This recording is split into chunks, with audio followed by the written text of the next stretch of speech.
ये फ्लावर जो मैंने अपनी स्टडी टेबल पे सजाए हैं, ये पता है कहाँ से आए हैं? बताती भी हूँ और दिखाती भी हूँ। जो मेरा सीसीटीवी कैमरा है, उसकी कुछ फुटेज दिखाती हूँ क्योंकि कुछ ऐसा था कि मैं मतलब वीडियो उठा के फ़ोटोशूट में फ़ोन उठा के नहीं कर पाई थी, बट लकीली कैमरे में सब कुछ है। तो शादी के 10 साल बाद हस्बैंड लेके आए हैं, वो मैं अभी बता रही हूँ, मुझे नहीं पता था। यहाँ पे 26 नवंबर 2024 12:33 और ये बाहर गए थे कुछ अपना काम के लिए और उसके बाद ये घर पे आए तो कुछ था इनके हाथ में, मैंने ध्यान नहीं दिया। मैं अपना फ़ोन में ही कुछ अपना देखने में लगी थी, मैं बिज़ी थी उस टाइम पे। और फिर आप देखिए, ये फ्लावर निकालते हैं, मुझे देते हैं। मुझे इतना मतलब सरप्राइज़ तो था ही, बट एक शॉक भी था क्योंकि इन्होंने मेरे को फूल दिया था शादी से पहले। जब हमारा एंगेजमेंट हो गया था ना, उससे पहले जब मैं कुरुक्षेत्र यूनिवर्सिटी में पढ़ती थी, लास्ट ईयर मेरा सेशन चल रहा था लास्ट, और उस टाइम पे मुझसे मिलने आए थे ये एंगेजमेंट के बाद में। और तब इन्होंने मेरे को एक फ्लावर दिया था और एक छोटा सा चॉकलेट दिया था। उसके बाद 10 साल हो चुके हैं। वो बात है 2014 और शायद मई का महीना था वो, और अभी 2024 और नवंबर एंड, और तब मुझे फ्लावर दिए उन्होंने। मुझे तो इतना मतलब मैं इतनी हैरान थी कि यार, और फ्लावर भी एक नहीं, दो नहीं, तीन नहीं, चार। दो रोज़ थे रेड वाले, एक रोज़ था वाइट वाला और एक लोटस फ्लावर था। और उस टाइम पे ना मैं तैयार भी नहीं थी, मतलब आराम से मैं बैठी थी। फिर बाद में फिर हमने डिसाइड किया कि यार इसमें ना एक फ़ोटो सेशन या छोटा सा एक क्लिप ले लेते हैं मेमोरी के लिए। तो फिर मैं थोड़ा सा रेडी हुई थी और फिर उसके बाद जब बेटा स्कूल से आ गया था तो फिर हमने एक छोटा सा एक फ़ोटो सेशन, एक छोटा सा क्लिप बनाया था।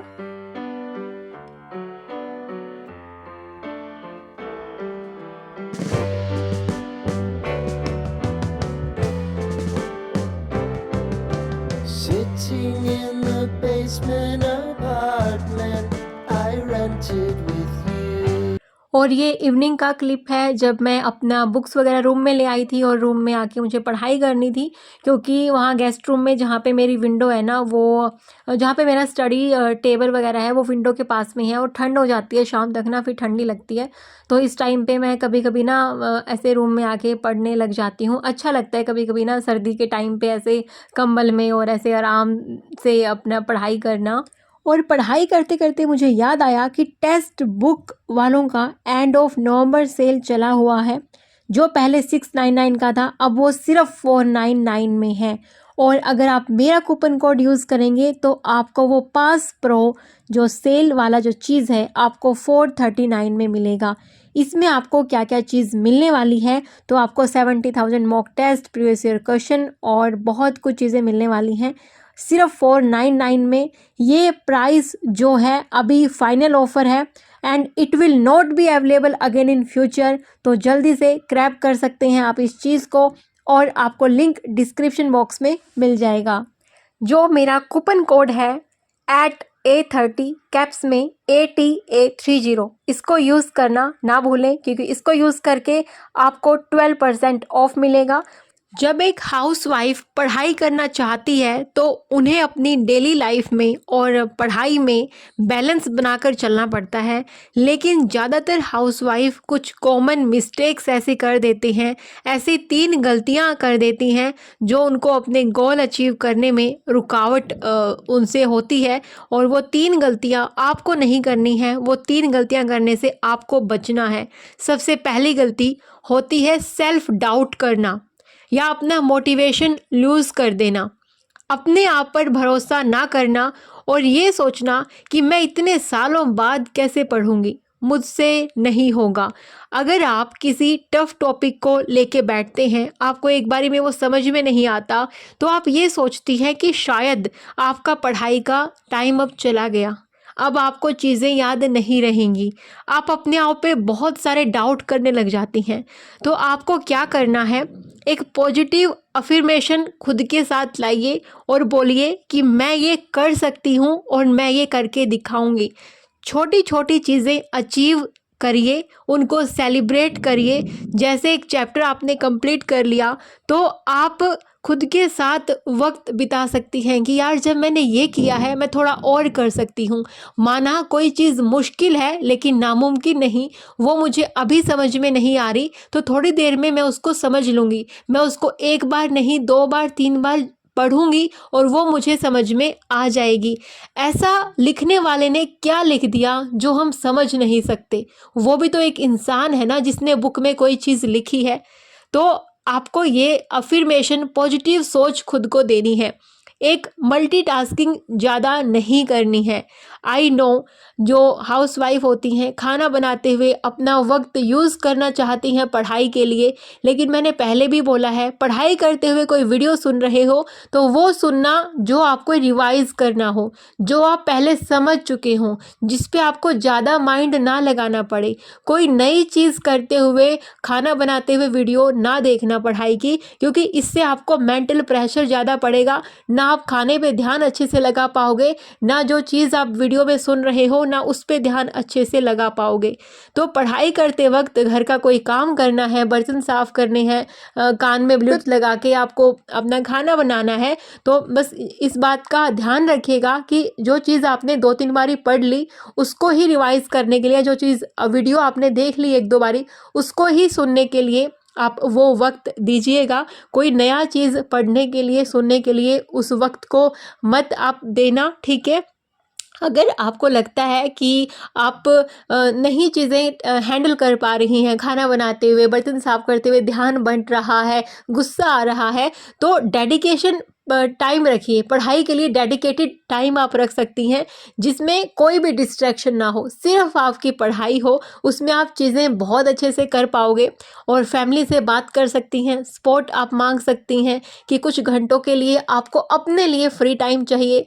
सबके उठने से पहले 2 से 3 घंटे आपको पढ़ाई कर लेनी है सुबह ही, और सारे काम ख़त्म करने के बाद भी 2 घंटे पढ़ाई के लिए ज़रूर निकालने हैं, यानी कि 4 घंटे पढ़ाई के लिए आपको ज़रूर निकालने हैं।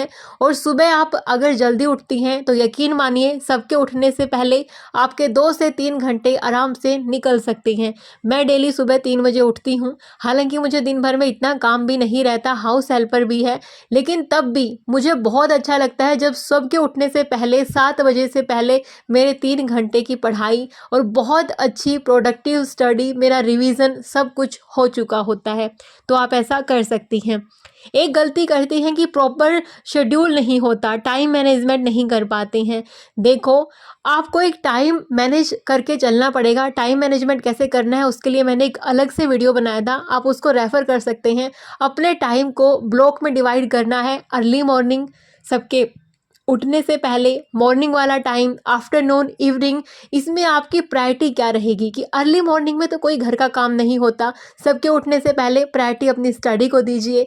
फिर प्रायोरिटी आप अपने बच्चे को तैयार करना, उसका ब्रेकफास्ट, नाश्ता, फिर पढ़ाई के साथ साथ घर के काम। इस तरीके से अपने टाइम को 4 ब्लॉक में आप डिवाइड कर सकते हैं और अपनी पढ़ाई इस तरीके से मैनेज कर सकते हैं। जब आप एक सपना देखते हैं तो उसे पूरा करने की शक्ति भी आपके अंदर होती है।